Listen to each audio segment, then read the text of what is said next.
ചിന്നിത്തെറിക്കുന്ന മഴ പെയ്യുന്ന ചില വൈകുന്നേരങ്ങളിൽ വീടിൻ്റെ ഉമ്മറത്തിരുന്ന് പുറത്തോട്ട് നോക്കി കാഴ്ചകൾ കാണുന്ന മനോഹരമായ വൈകുന്നേരം.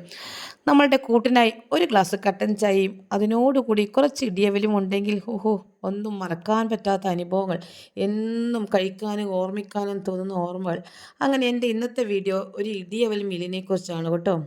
കഴിഞ്ഞ ആഴ്ച ഞാൻ കണ്ണൂർ പോയപ്പോഴാണ് കേട്ടോ ജയശ്രീ കണ്ടത്. അങ്ങനെ ജയശ്രീ അവൽ മില്ല് കണ്ടത്.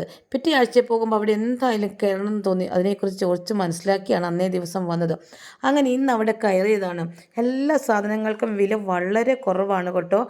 നെല്ലിൻ്റെ പലതരത്തിലും ഉൽപ്പന്നങ്ങൾ, ഇടിയവൽ, അതുകൂടാതെ നല്ല ഒന്നാം തരം മിച്ചർ, പിന്നെന്താ പലതരത്തിലുള്ള സാധനങ്ങളാണ് കേട്ടോ. ഏതാ നമുക്ക് എടുക്കേണ്ടതെന്ന് കൺഫ്യൂഷൻ വരും. അങ്ങനെ ഞാൻ കുറേ സാധനങ്ങൾ എടുത്തോട്ടെ. എല്ലാത്തിനും 70, 80, 65 ഒക്കെ ആണ് രൂപ. അങ്ങനെ പലതരത്തിൽ. പിന്നെ അരി ഞാൻ എടുത്തോട്ടെ. നല്ല ഒന്നാം തരം പുട്ടൊക്കെ ഇടിച്ചിട്ട് പുഴുങ്ങണം. അതുപോലെ തന്നെ അരി എടുത്തിട്ടുണ്ട്. പിന്നെ ഈ ഇടിയവൽ 5 കിലോ ഒരുമിച്ച് മേടിക്കുകയാണെങ്കിൽ പാക്കറ്റിൽ വിലക്കുറവുണ്ട്. പിന്നെ നല്ല നല്ല പാക്കറ്റിലൊക്കെ ഉണ്ടാക്കി വെച്ചിരിക്കുന്നതാണ് കേട്ടോ. അങ്ങനെ ഇന്നത്തെ വിശേഷം കഴിഞ്ഞു. ബായ്.